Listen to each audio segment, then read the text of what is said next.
Can you tell me a little bit about yourself and what MAD Studies is? Yeah, so I'm Matthew Jackman. I'm a MAD Studies instructor at Charles Darwin University, so I teach in critical mental health. Part of that work is teaching MAD Studies to social work students from a critical, structural, radical perspective that seeks to challenge the prevailing dominant biomedical individual way of working with people.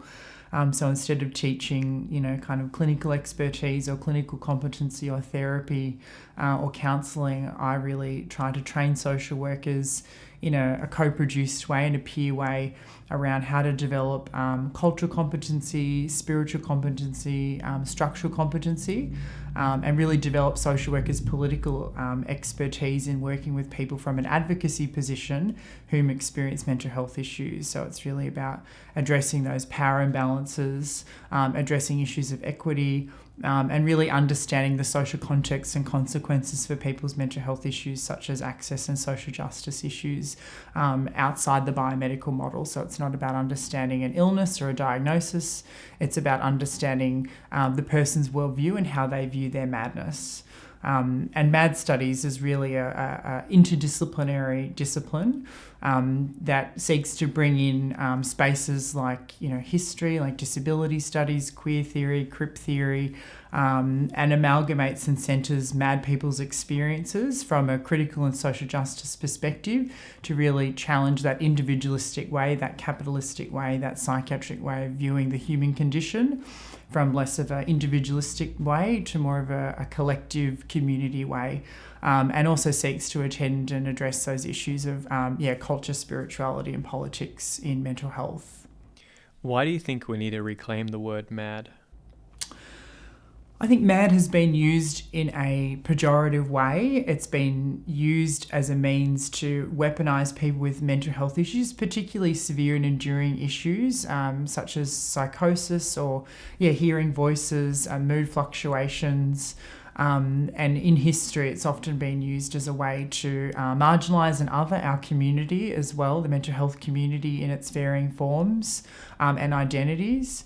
So much like the queer community, the mental health consumer community have reclaimed the word MAD as a means to subvert the medical discourse, to subvert some of the structural injustice and trauma that we've experienced as a result of the system, and the global industrial complex as well of diagnosis, of medication, of hospital beds. MAD really is kind of this alternative way of understanding our whole experience, again, from that more cultural, spiritual perspective, rather than just from this, you're broken, this is a problem, you need to be fixed. Madness is much more holistic and really encapsulates the gifts, the superpowers, the creativity, the neurodiversity of the whole human experience beyond a diagnosis. Yeah. Can you tell me a little bit about the history of madness? Yeah, so the history of madness really, it dates back to the ancient Greeks really, in terms of how it was conceptualised. But there's been numerous, I think, ideologies or understandings from various communities around the world as to what madness actually looks like. I think it's important to note that there's no one answer, no one solution to what madness actually is. And I think at times madness has been romanticised by society, by the community. It's also been demonised. So I think that, despite its history, it has been sought to, I guess, be understood from different perspectives and different communities, depending on the culture and the spirituality determinants. I think it's important to note that through the period of industrialisation, though, we went from a period of madness being seen as demonic, and we saw a lot of witch hunting, pre-industrialisation, which was as a direct result of kind of trying to cast out madness and madness being seen as a moral wrong or a moral injury, and something that was, to be shunned, something that was to be swept under the rug of society and controlled and managed. We then saw it medicalised through the progression of biomedicine as it is today, where we saw Western medicine start to develop through industrialisation, which then meant that human beings were kind of, subject to research, subject to modernist science at the time, which was coincided with institutionalisation, where people in the kind of 18th, 19th century were institutionalized with madness and were studied as objects, really.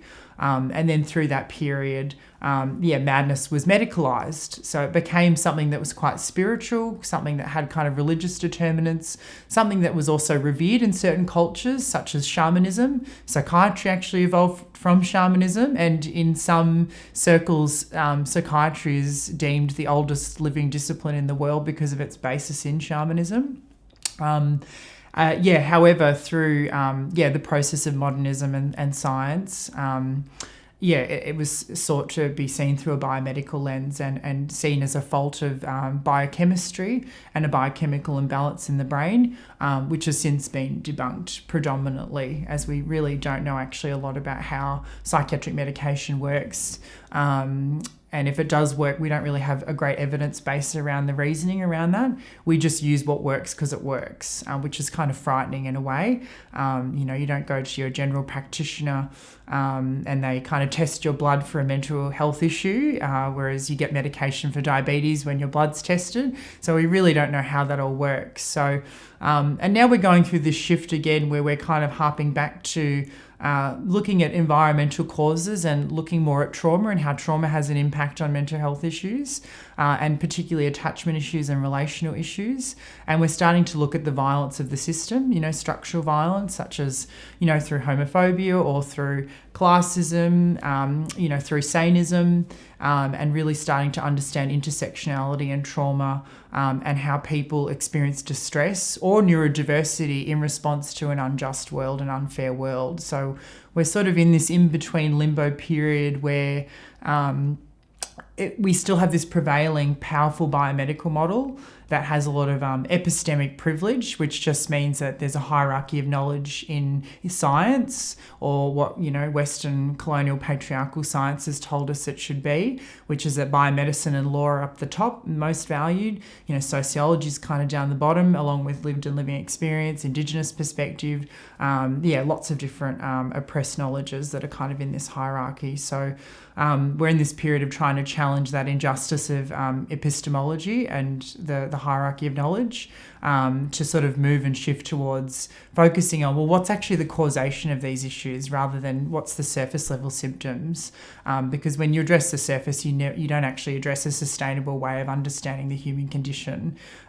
So we're moving slowly towards a more political understanding of people's experiences.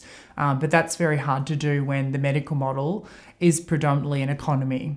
There's profit to be made in the medical model, such as through hospitals, through professions and professional associations, through diagnosis and treatment, through psychology, and psychiatry and the big pharmaceutical industry is very, very strong and has a lot of power and vested interest in politics and funding politics, which means that we never really are funded to seek the truth.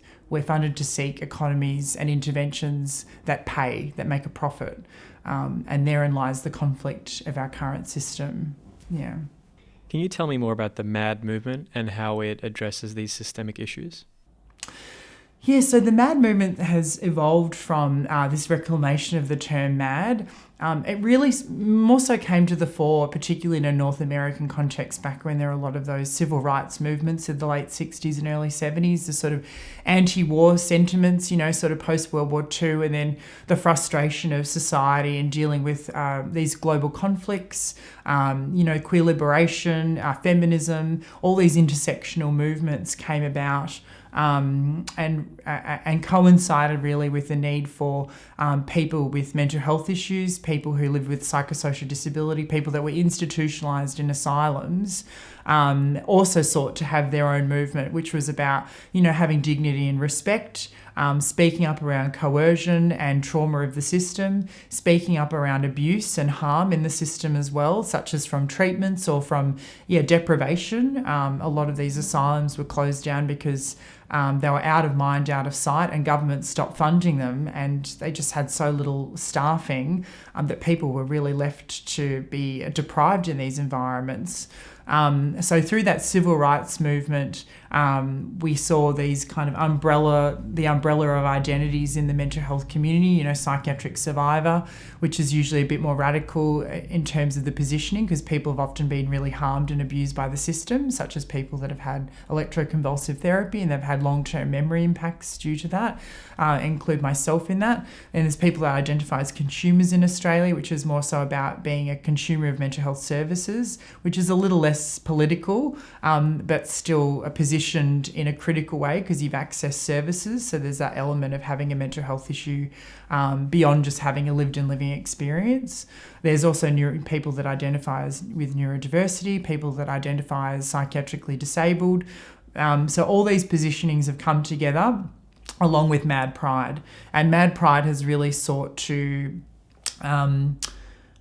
push back against the societal saneness norms that have been put upon us in terms of how we should be, how we should behave, how we should emotionally respond in a world that's often discriminatory, ableist and sanist.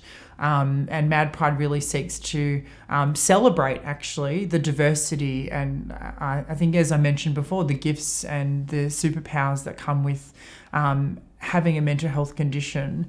You only need to look to the world's greatest artists and creatives and celebrities even, and many of them live with kind of severe and enduring mental health issues or psychosis, schizophrenia, bipolar, and have been able to make something of that, either through the neurodiversity of that experience or through the resilience and through the overcoming of those experiences that turn into leadership as a skill. So the MAD movement is all about, celebrating the diversity of our experience, but also advocating for, human rights, social justice issues in mental health. Speaking about the profiting and capitalism links with the medical model, and talking about alternatives as well. Like, what are the alternatives to the medical model if it's not working? Well, there's a lot of peer-led approaches that work in lots of different communities and cultural contexts. So we're trying to, Mad Pride is also all about acknowledging that mad people need to be leading the solutions, but that's not where the power lies. So, it's really about, a lot of mad-led services in kind of pursuing this lived experience movement and offering an alternative outside of the biological and psychological determinants of mental health. From your own experiences, how would you describe the MAD perspective on life? Yeah, well, I think MAD perspective is similar to, Mad Pride and the MAD movement. It's just a way of positioning.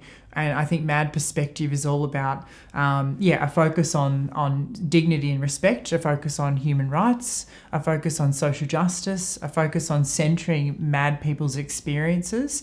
And again, we don't have all the answers to that because madness looks so different for different people in different contexts, whether that's geographic, whether that's cultural, whether that's spiritual, whether that's the family. Even in different family dynamics, madness can look very different and be interpreted very differently. Even in Japan at the moment, there's a movement around pushing back against diagnosis and it being seen more humanistically. So we're seeing this happen in pockets around the world where experiences of madness are interpreted differently. So, MAD perspective is really about taking an alternative positioning to diagnosis, to illness, to pathology, and seeing it as an alternative form and understanding from within the community in terms of us who live with these experiences, theorising our own way of understanding what it means to live with this particular vulnerability or this particular neurodiversity or this particular disability. They're all different discourses and different ways of understanding the human condition. But it's the MAD perspective is all about centering our experiences of madness, those that are in the community themselves, whether you've got lived and living experience or you might be also have technical expertise as well. Many of us have technical expertise as well. But the key tenets about centering our experiences and the rights and justice principles of the movement. On that note, how would you explain what MAD practice is? Yeah, I think MAD practice, I guess one thing I haven't mentioned is that MAD, I guess the term MAD has evolved into a discipline of MAD studies. And MAD studies really seeks to unpack, I guess, the predominant prevailing prejudice and stigma in mental health. And we have a word for that, like we use the term, homophobia, sexism, racism, classism. It's called saneism, and saneism is kind of the operation, the operationalization of people discriminating against someone with a mental health issue. So on an interpersonal, individual level, it looks like, you're mad, you're crazy. We hear these words kind of thrown around all the time. You're an imbecile, you're an idiot. Even those sorts of words were developmental categories for children in the asylum era who had an intellectual disability. So these words come from quite really quite ableist spaces and medicalised spaces, and people don't have literacy around the history and evolution of some of this language. Saneism at a more institutional level looks like discrimination in the workplace, discrimination in education and housing. Even for me, I wanted to take a mental health service to court over pain and suffering. And in the legal system, it's very hard to make an argument if you have a pre-existing injury. So it's like, well, how on earth are you supposed to get any legal recourse or advocacy when the legal system says that you can't make a case because you have a mental health issue, even though the very issue that you're talking about is related to the mental health service? That's an example of institutional saneism. Or, you go to your general practitioner, your doctor, and, you have stomach aches, and then the doctor sees your psychiatric history and all of a sudden it's about anxiety. It's not about having a physical complaint. So these are all just little ways of how society is really sanist and seeks to, discriminate against those that have a mental health issue and kind of seek to undermine someone's kind of sanity and competence. It's very much about what it means to be of a sane mind and to be of a competent mind that has decision-making capacity and capability. And there's a lot of inherent complications in that. So MAD practice is really about understanding saneism, how we can work with saneism and be anti-sanist in the way that we work. So it's about helping people to understand what saneism looks like, then working with that, and then really helping them to understand that there are other ways to understand their condition or their living experience outside that medical model. So there's a way to understand it outside of your depression or your anxiety or bipolar. There's ways of understanding your mental health from alternative social, cultural, spiritual, structural lenses, and that you're not to blame as an individual for your mental health issues. That there's a lot to blame in family and community and society, and it's about really building up education and literacy and taking a political stance with people, and being able to walk alongside that person and listen to their lived and living experience and their worldview to really understand what their solutions are to their own issues. And I think working from more of a social prescription model and structural prescription model rather than a biological or psychological prescription model. Yeah. You used the word earlier, mad competency. Can you explain that in detail a bit more? You're asking all the tough questions. Mad competency, I think, is a theorizing of madness. And again, madness is going to look very different in different contexts. So to me, mad competency is about having a level of skill and knowledge and value. Value in terms of disability justice. I think that's the prevailing value framework in madness, is disability justice. And we're moving towards this term mad justice, which is kind of an umbrella of social justice in madness. And it's, again, competency is all about, the skill of advocacy, the skill of human rights, the skill of partnering with someone and co-designing, co-producing a relationship, partnering with someone, being a peer, is all mad competency. Being able to link someone's personal experiences with their structural context. So I'll give you my own example. If someone was to work with me from a mad competency framework, it would be about understanding that I view my mental health condition as a spiritual gift from the universe. I've come out with the gender identity of not being non-binary because of embracing and integrating my mother's spirit within me. Now, that can't be understood through a biomedical lens. I'd be sent off to the psych ward just for making statements like that. So it's really about understanding, again, that social, cultural, spiritual and structural perspective, understanding the worldview of the person and understanding that people view their madness through different lenses, through different ways.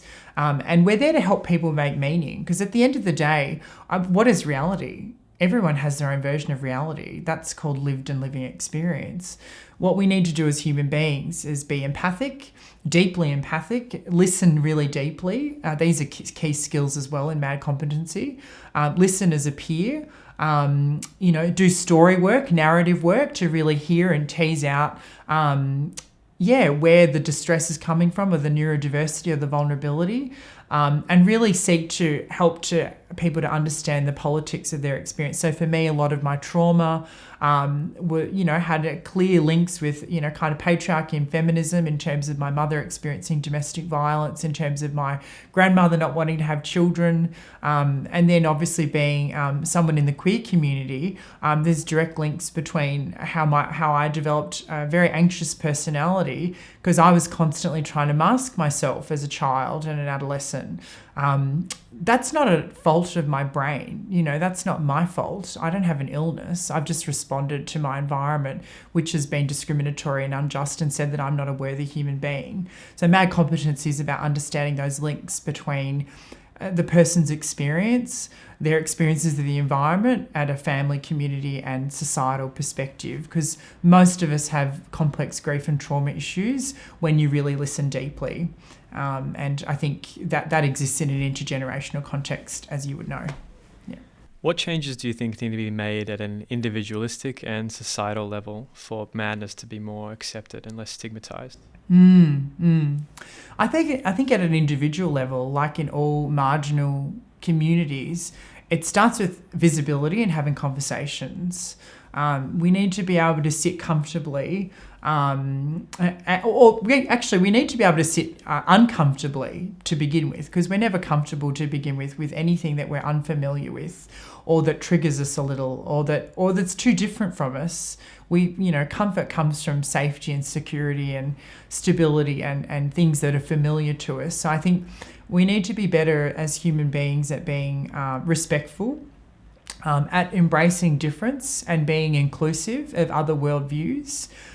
We've become a very judgmental society. I think particularly in Western democracies that are very capitalistic, the focus of human beings is on economizing, is on being a product of consumption, where we're seen for the value that we contribute to the economy rather than the value that we contribute to culture or to the social fabric of society. And we see that through kind of the feminization of different workforces and,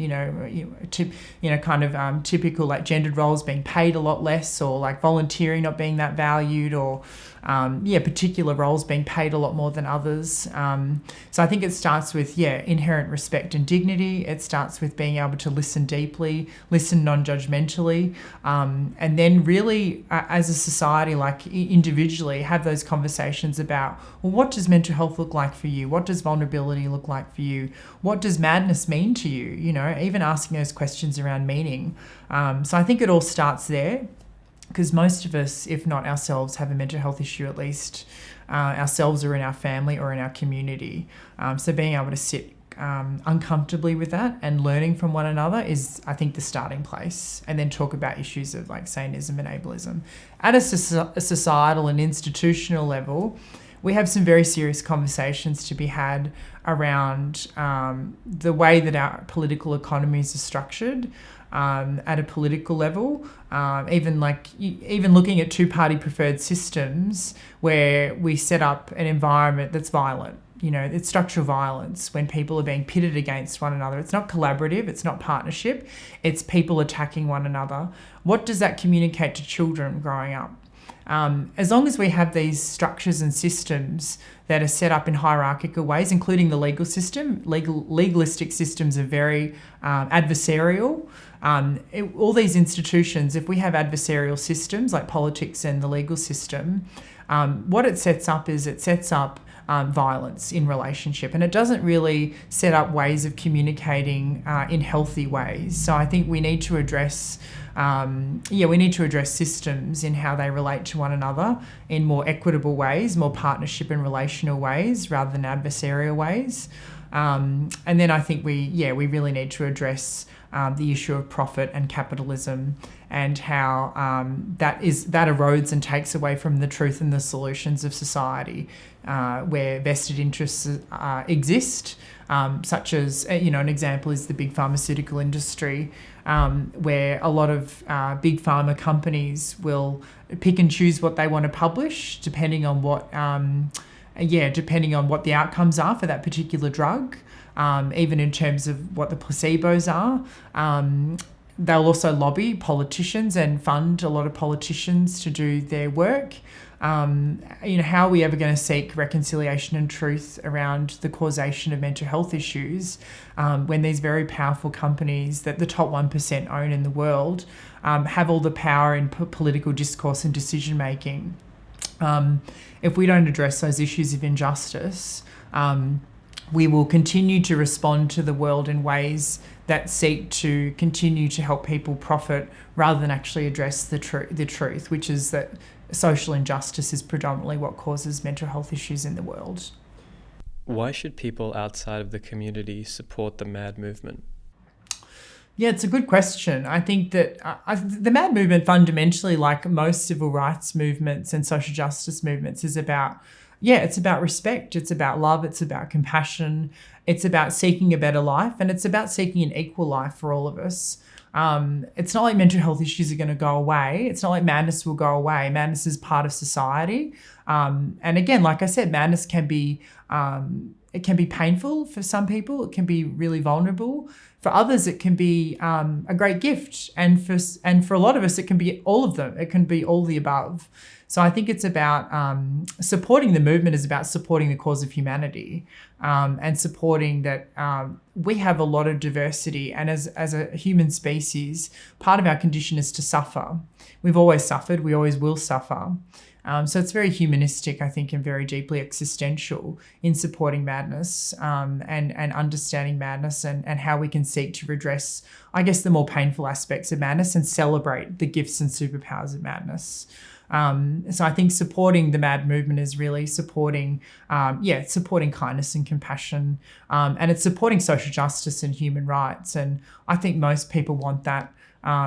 Maybe not those that don't benefit from social justice, but you would hope that a little part of every human being wants a fair society for everyone, with some concessions, So I think it's, I think the inner compassion within people, I would hope, aligned well with the MAD movement, and people's, people's penchant for human rights and the need for people to feel safe and secure and have the same opportunity. I would hope that would shine through for people in supporting this movement. Yeah. What would you say is the biggest misconception outside of the MAD community about the movement? I think there's a big misconception around the biomedical model and the psychological model. I think a lot of people come back to me and say, but medication works for me, or medication works for my sister who has bipolar. And I remind people that the MAD movement's actually it's not anti the medical model, it's not anti the psychological model, because we're biological creatures, we're psychological creatures. We do need those determinants, and we need to see the holistic nature of the whole human experience in terms of assessing it and then treating it or intervening in it. The problem is all the power, 95% of the power is in the biopsychiatric or biopsychological model, because of the profit, because of the profit determinants that I talked about before. So I think I would just say that the MAD movement is probably critical. It has a critical perspective on the medical model and on the psychological model in them being kind of self-perpetuating understanding systems and economies. So I would just say to people that, addressing that misconception is that the MAD movement is embracing of all disciplines of knowledge, as long as madness is at the centre of it, as long as people with lived and living experience are at the centre of it, and as long as we're having a critical discourse, not an apolitical discourse. As long as we are living, breathing human beings, we always will have politics to our experiences of oppression and privilege. And that really it's just about supporting a social justice perspective and human rights perspective. Outside of the discourse, what are some things that the MAD movement is doing to remove some of these systemic injustices? Yeah. So the MAD movement is operationalising in pockets around the world through MAD Pride, which looks different in different contexts. Because again, when we talk structurally, being in Singapore last week, you have to serve in the National Army. You're conscripted between kind of 20 to 22 for 2 years. And up until maybe 4 or 5 years ago, if you identified as being queer, you were sent to the Institute for Mental Health for assessment. And even now that law has changed, the medical officer, one of the guys I met was telling me that the medical officer will still ask roundabout questions like, how do you feel about me? There's still a lot of operationalisation of oppression and around homophobia, and that being a structural injustice, and being medicalised as like an illness. It's still seen as an illness culturally and spiritually, and in the minds of kind of the Singaporean mind of still many people. So MAD Pride around the world is operationalised at the moment in Australia, more so through the arts and through comedy. So there'll be a lot of performances and comedic performances, lots of art events that will kind of seek to talk back to psychiatry, to the medical model, talk about the abuses and harms that we experience as a result of the system. So iatrogenic distress and trauma, which is as a direct result of the system. Where it's not a trauma or a distress that we've experienced in our own environment. It's one that we've experienced as a result of interacting with the person, which includes in therapy. Therapy can be harmful to people as well. I was involved recently with an organisation called Schizzy Inc., which is a MAD Pride organisation, and they ran a variety show. So there was dance, there was song, there was musicians, there was comedy and theatre, which I was involved in.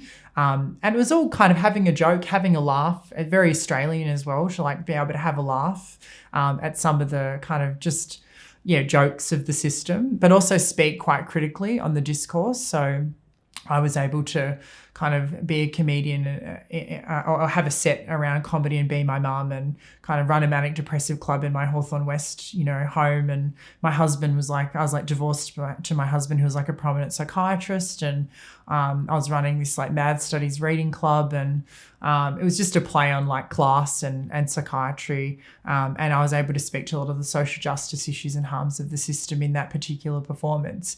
In other contexts, it looks like marching and protesting. So in America and Canada, they've had, and in some European and South American countries, there's been a real focus on MAD Pride hitting the streets and kind of protesting with signs and really raising the literacy around like the harms of the system to people. Which includes people just dying a lot younger, people experiencing more mental health issues as a result of accessing mental health issues, or people experiencing more mental health issues as a result of not being able to access any supports and systems. It really depends on the structural political context of the country, I think, in terms of what MAD Pride looks like.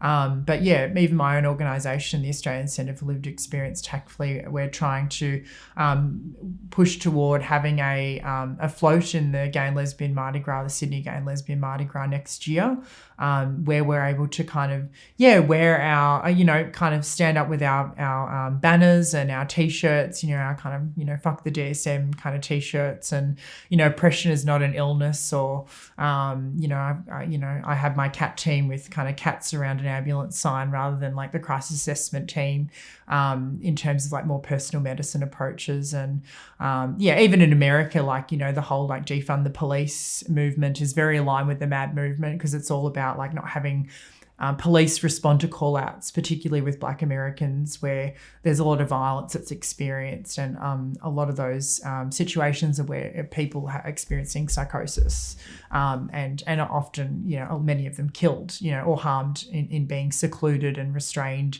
in rooms and injected involuntarily with medication to sedate them. A lot of serious issues in the system. And the system's under complete duress. So Mad Pride is all about raising awareness and literacy around those issues, and around saneism as well. Yeah. Where do you see the MAD movement in the next 10 to 20 years? I'm really hoping and pushing. I'm doing a lot of behind the scenes work around national campaigning around saneism and what saneism looks like. I think we're not even there with ableism, to be honest with you.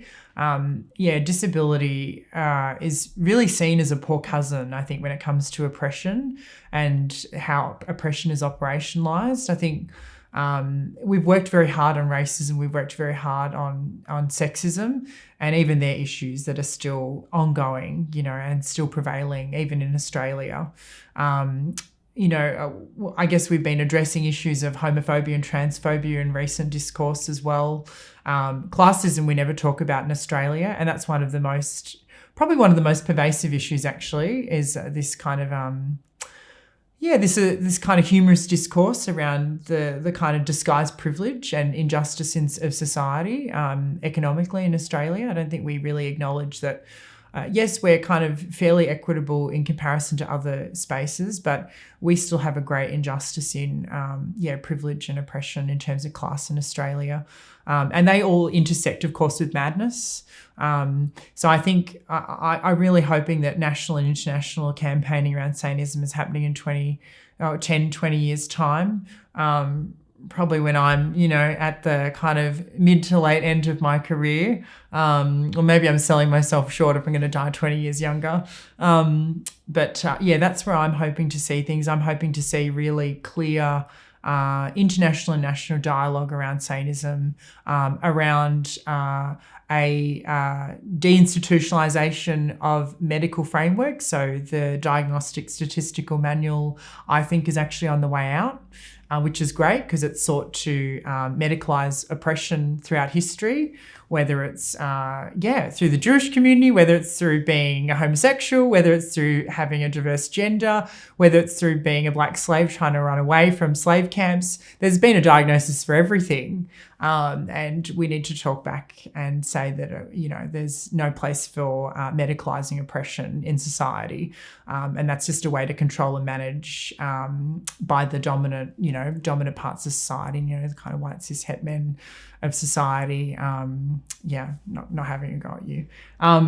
But there's definitely, I think more discourse around critical determinants, social justice determinants, and a real political discourse around mental health. I'm really hoping that that's 10 years away. And I think we're probably 20, 30 years away from a deconstruction of the DSM and the ICD in replacement of MAD-informed frameworks, such as the Power Threat Meaning Framework. And there's like a trauma indicative impact manual now where it's about understanding people's vulnerability, neurodiversity, and distress from a trauma-informed lens.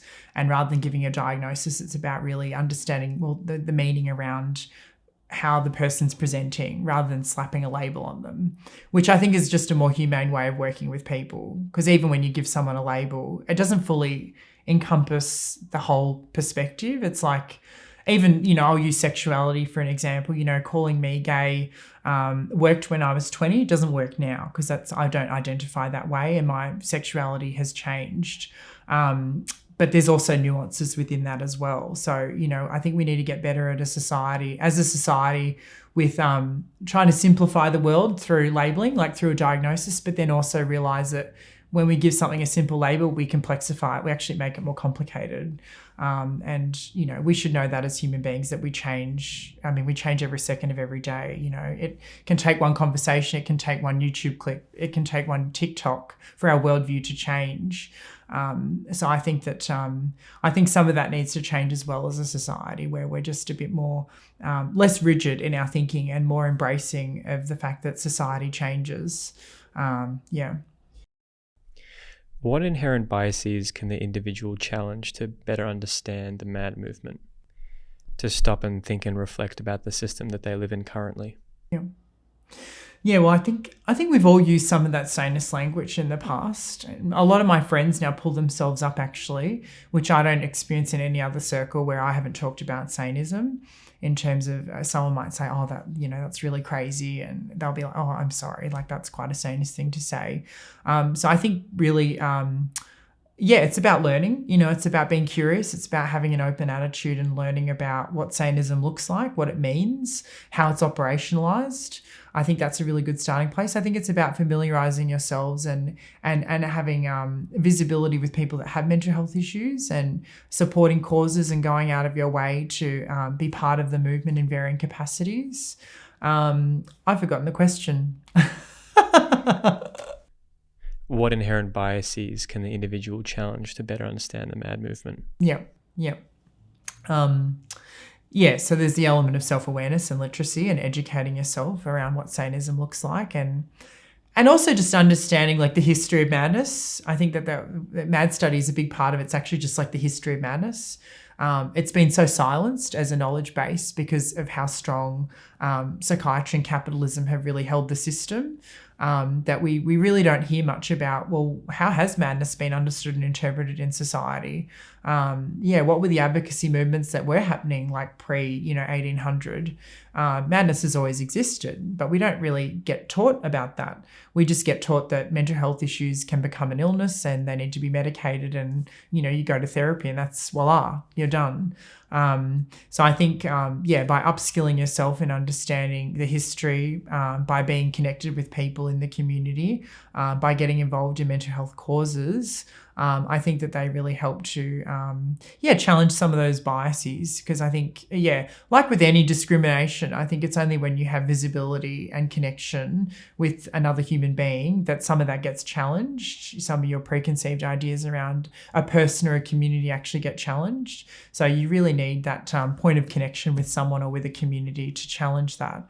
And I think, through education and learning and literacy, I think that can be done. You've described a few of the opportunities of the MAD movement and its progression through society. Do you have any concerns or considerations that you think need to be addressed? Yes, I think that, MAD studies and the MAD movement are still quite global north. They're still quite white. They're still, still dominated by kind of privileged identities, kind of cisness and maleness. And I think that there's, word of caution and warning that MAD studies is becoming everything that it's kind of saying that it's not, in that it's about being socially just and being community driven, being lived and living experience driven. The problems with that is that, etiology, phenomenology looks different in every country, in every culture, in every community. So how can we ever have universality when there's so much diversity within any one community? It's like within our own communities, there's so much diversity, so much perspective. It's very hard. It's like representation politics. Like, who are you to represent my community when there's so much diversity within it, And I think that that's an issue in the MAD community, as it is in every single community. The gender diverse community, the sexuality or queer community, they all have the same issues as well. So I think that there's a caution around, MAD studies becoming for the privileged elite, becoming very academic. The whole purpose of MAD studies is that it's about being an in-discipline, which means that it's about activism and it's about challenging the very notion of what science is. So MAD studies is really leading the way of knowledge, data can look like art. It can look like music. It can look like song. It can look like poetry.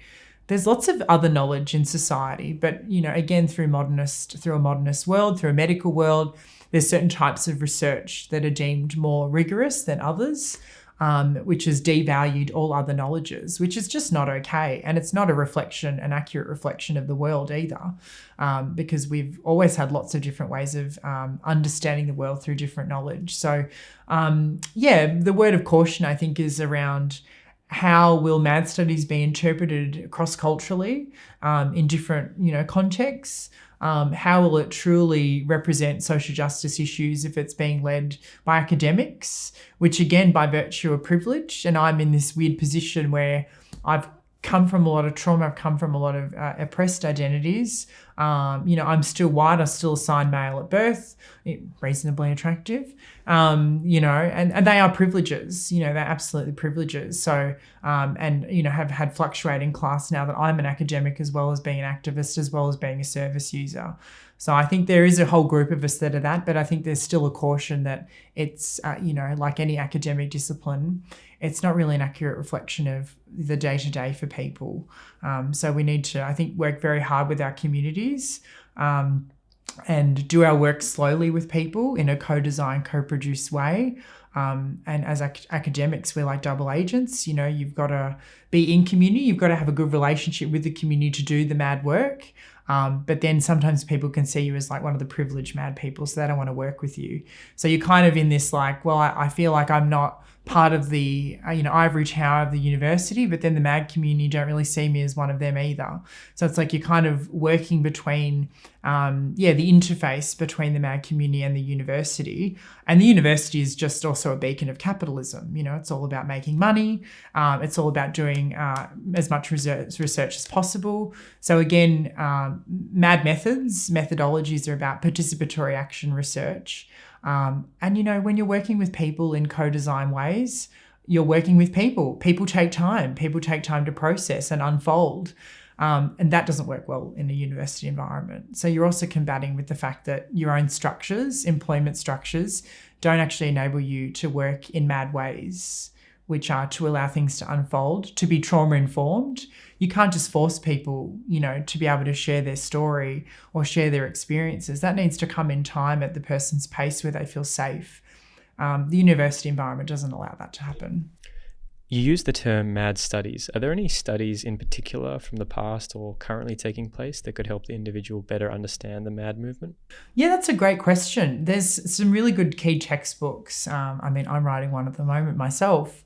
Thank God for that Microsoft Hub. Don't put that in there. So Mad Matters is the seminal Mad Studies text in Mad Studies back in 2013, and the second edition is coming out at the end of this year. So it's taken a whole decade for even just the second edition to come out. It's very academic heavy. There are other books that are first person written, such as Mary O'Hagan, who is the director of the lived experience branch of the Department of Health here in Victoria. She's a former UN representative, a person that's lived with schizophrenia, and just an amazing mad activist. And she wrote an autobiography or kind of memoir called Madness Made Me. And I very much resonate with that because madness has made me too. So I would encourage, less heavy texts as well. I think in terms of specific papers, there was this really good paper around by China Mills, who is this public health practitioner that has a mad focus. So she does a lot of international kind of studies, and she talked about the psychiatrization of poverty or the medicalization of poverty and how people in poverty are often medicalized as an illness. So through the experiences of distress, as a result of survival, lack of material resource, lack of service, a poor housing, poor education, opportunity, that in turn is then medicalized as some sort of mental illness, when in actual fact, it's just that the person is struggling with the structures of society, and that there's a psychiatrization of poverty, of class, of race, like any intersectional identity you can look at, any community or group that's been persecuted, that's experienced some form of oppression, again, has been psychiatrized in the past. Except for the kind of the dominant identities that have most of the privilege and power in society. So it's kind of, the mental health system is quite a dark world in that it kind of manufactures victims because there's an economy that profits off victims. Why are you so personally passionate about the MAD movement? Because I'm mad myself. I'm very deeply, this is a mission, I'm very spiritually driven. I don't believe in organized religion, but I believe in the spirituality, and I believe in something greater. I believe in mission. I believe in purpose. I believe in kind of spiritual guidance and spiritual guides. And I think that I've been spiritually touched by a number of people, including my mother, and, whom I came out as non-binary with, I was saying before, and I really see her as part of my being. and kind of working with her voice and giving her voice in the work that I do. I feel very much in unison with her in the work that I do, and in many ways, all the work that I do is a legacy to her. It's also a legacy to my younger siblings who are, in public housing, on community treatment orders, on the disability support pension, and have just struggled their entire lives and never been able to break out of the being institutionalized in the community with supports. So I'm very deeply personally connected in my family to that. I think in the queer community and gender diverse community as well, like just the higher prevalence of mental health issues, it's like, hello, obviously, like oppression equals mental health issues. When you're othered, when you're marginalised, when you're persecuted against, when you're discriminated against, of course your community is going to have more mental health issues. Like, wake up. Like, why aren't we talking about structural issues and political issues as a direct correlation and causation? Like, we don't deserve a diagnosis. We don't deserve a medical label. We don't deserve to feel like we're a fault of society. Neither do any other community that's been persecuted against. But we do, and that's the discourse that we're sold, is that you need to fix it. It's an individual problem. Your brain's broken, so take a pill. And we know that that's just not the truth in our community. So I think I'm very passionate being a queer person, and more, over the last 5 years or so with gender dysphoria, more so being a non-binary person. I think, being a social worker, obviously I've trained in politics, I've trained in social justice and human rights work. So professionally, I'm very dedicated and driven to that. And I've understood those intersections of poverty, of class, of sexuality, of gender, of, even of feminism, of domestic and family violence, and even, being assigned male at birth, still being somewhat not less of a masculine man, more of a feminine man, and experiencing the discrimination as a result of that. Again, that's also a topic that's not very well discussed. It's sort of like it's very us and them, women and men, but there's a lot of nuance in that as well in terms of power and privilege that I think a lot of men are victims of too. I think men are victims of patriarchy as well. They're kind of caught in a world where, they're not fully seen for who they are. And have to live up to ideals of masculinity. And I think that's really toxic. So I think I'm passionate for all those reasons because I'm very deeply personally and professionally connected to it. And I'm very driven. Like, I love what I do every day. I'd love to love it more on a passive income. I'm here because I have a calling. Yeah. Can you tell me about some of the things that you're currently working on? Yep. So I guess there's a few different arms to what I do, being an activist, then being an academic as well, and then being someone that's kind of in the community too. So as an activist, I'm quite involved I'm trying to really push getting our first lived and living experience agency going in Victoria. So in Los Angeles, they have like a peer resource centre, kind of like a multicultural resource centre, or like a Jewish resource centre, where people with lived experience can just come together as a community and whatever, have events, have groups, have just a space to feel safe with their peers. I'm really pushing for that, to have like a drop-in type service in Melbourne, in the city, particularly for our homeless population as well, as there's, again, a lot of homelessness is medicalised as madness, or madness is medicalised as a diagnosis when it's just people struggling.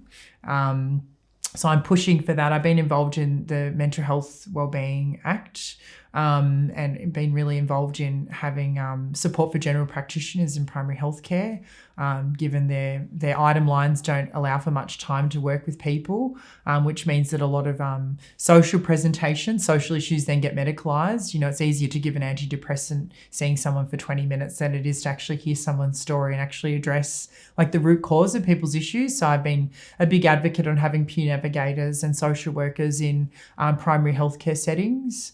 So I'm involved in that, as well as putting together material for around like MAD studies in the MAD movement for our consumer community. I'm involved in strategic plans and frameworks for some local community health organisations around lived experience. Academically, I'm publishing a lot at the moment in MAD studies around what MAD studies is, what it means, what it looks like. My upcoming PhD will be looking at how madness can transform the global industrial complex of mental health, no mean feat really. So I'm really curious as to how a PhD can result in both the outcome of what does transformation look like from mad people, but then as a matter of process, it's also galvanizing the movement. If I'm getting together 50, mad mental health activists around the world and bringing them together for, in-depth, semi-structured interviews and then consciousness raising focus groups, I'm inadvertently bringing and galvanizing the movement together and the key players of the movement, which is absolutely my subversive intention. So I'm very keen to, continue that work, continue writing and publishing, and also through tactfully through my own organisation, the Australian Centre for Lived Experience. We're about to launch a MAD merchandise brand, which is all about sending out those messages around what sanism looks like, around, fuck the DSM, around, oppression not being an illness. I'm keen to look at alternative ways of like doing advocacy as well, whether that's through social media platforms or through merchandise. I think that's most of what I'm doing at the moment. How can an individual outside of the MAD movement get involved and support the community? Dabble in some trauma and oppression. I think it's just about connecting with mental health organisations. I think the MAD movement in particular, MAD Pride, is not very present here. It's still quite silenced because Australia is very medical, very clinical. We use the term clinical here than medical. So when you hear clinical, it just means medical. And that just means individualistic and it means capitalism. I think it's really about connecting, I would say more broadly, with any social justice movement, whether it's around refugees and asylum seekers, whether it's around trans rights at the moment. I would get involved in the flavour of any of these social justice movements because madness intersects with all of them. And as I've said, oppression is often medicalised through the experiences of madness as a medical diagnosis. So I think that's a starting place. I think, we have the Victorian Mental Illness Awareness Council, which is the peak body for mental health consumers. I think there's ways to get involved there and sign up on the registry. I think it's about getting engaged with people, friends, family that have mental health issues and helping them connect them with spaces that are political. There's a number of, spaces, I think, for allies, but also, also people that have mental health issues, because I think even people with mental health issues don't even know how to get connected with Mad Pride and the Mad movement. And we have a lot of peer-led groups like around suicide. It's called Suicide Narratives, which is all about hearing non-diagnostically, non-medically, like the experiences of suicide without being pathologized. There's things like emotional CPR and other trainings like, the Hearing Voices group, which is all about, again, being in a peer environment and talking about your voices just as you would talking about a story or talking about your experiences of the day. You're not there to be heard through psychiatric glasses and, that's a hallucination, that's a delusion. It's actually just about helping people make sense of their experience. And to varying extents, we all kind of hear things or have multiple kind of identities and personalities that we interact with within ourselves all the time. I have God knows how many super egos and always talking to myself or singing to myself. So I think it's just about humane responses, So getting involved in all those sorts of groups and through your local mental health organisations, I think is really important. And just connecting online with disability justice organisations on Insta or on LinkedIn or on TikTok. Even connecting with me, I'm very good at connecting people with these pockets and sites of advocacy. And hopefully when things become more mainstream, it'll just become a bit easier to kind of centralise some of this. So, it's partly why I put together the Library of Mad Resources with Tactfully, is to have a kind of clearinghouse, a one-stop shop of various aspects of madness, whether it's through mad leaders or mad research or mad institutions for people to come to and not have to kind of sift through all the stuff that I've had to sift through over the last 10 years to do that work. Yeah. If you could have one call to action for the viewer watching this, what would it be? I think a call to action needs to be simple. I think a call to action is really around I think we're not even at a point of acting anyway. So I think we're at a point of people needing awareness and literacy. So I think my call to action for everyone is really to upskill themselves on the history of madness, the issues in the system, and understand that there are ways of understanding mental health in the service system beyond the biomedical and the psychological. There's a whole social, cultural, spiritual structure way of understanding. And I think understanding like the political determinants and how politics has an impact on vulnerability and distress and suicide is really important. So I think upskilling yourself in the area of social justice and mental health is really important. And I think as a society in 10, 20 years time, when we have that literacy, because we're really not there yet as a dominant discourse, then we can have more, I think, tangible calls to action around, deconstructing and defunding the DSM and, having peer houses rather than hospitals, treating people in the home, having hospital in the home for people. Really having a deep review into medication and a psychiatric medication review as to the harms that are being caused by, to people. We're already seeing at the moment a 10-year plan around eliminating seclusion and restraint. That's world leading in Victoria. So that will be a massive feat if we get there, to never use a seclusion room or a restraint either physically or chemically through medication ever again. Because again, they cause a lot of trauma to people, as you can imagine, in states of madness. I think starting with literacy and upskilling and just connecting with one person or one organisation around madness and an alternative way of understanding mental health, I think is a really good start. Yeah. What kind of resources would you recommend others find to better understand the MAD movement? Well, I think Dr. Google's great. I think there's so much of this knowledge has been silenced and oppressed, and it really does kind of require some digging. And I'm like a bit of a mad nerd. I'm a bit of a mad geek. It's probably why I teach it now. So I've done a lot of Googling and a lot of Googling through Googling, and a lot of, hypomanic nights up all night. But I think there are some great sites. I mean, even just like, the Wikipedia page of MAD Studies is really good as a point of reference and actually has a lot of really good resources and further links to go to around the history of madness, around what MAD Studies means. I think that there are some really good institutions as well, some universities that have some good resources. The University of Melbourne has the Recovery Library. King's College in London have a service user library and service user research group. So you can look up a lot of their research as well. We have an International MAD Studies Journal as of a few years ago. So you can look that up.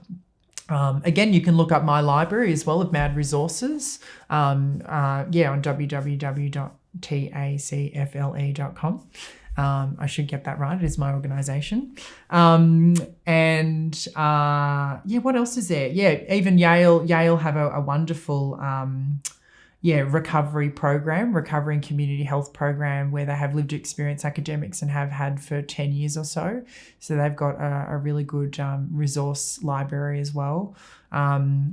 And other than that, I think it's just about, looking up things like alternatives to the medical model, critical psychiatry, just looking these terms up. Our Consumer Place is another really good resource that has a lot of MAD-led resources led by our consumer elders in Victoria. So I would just do some, deep diving, some trawling and see where that takes you. Can you in less than a minute explain why the individual should care about the MAD movement? Are you trying to hurry me up?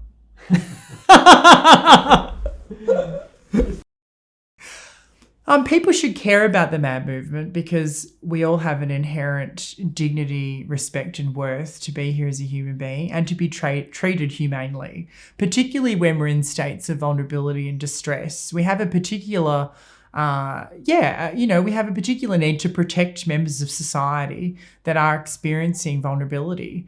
So I think, with that in mind, with human rights in mind, with a justice framework in mind, if you're a decent, respectful human being that values the human condition, that values connection, that values meaning, that values belonging, that values recovery, then that's enough really to connect with the MAD movement and to understand that the current system is not funded in a way to address the root cause of issues, the social and structural causes. It's funded to address the symptoms, the surface level. I think we all have an imperative in that, other than those that are the ones that are profiting, of course. But I think even those people, I'm sure at some level, hopefully have some level of guilt. And if not, I'm coming for them. Yeah.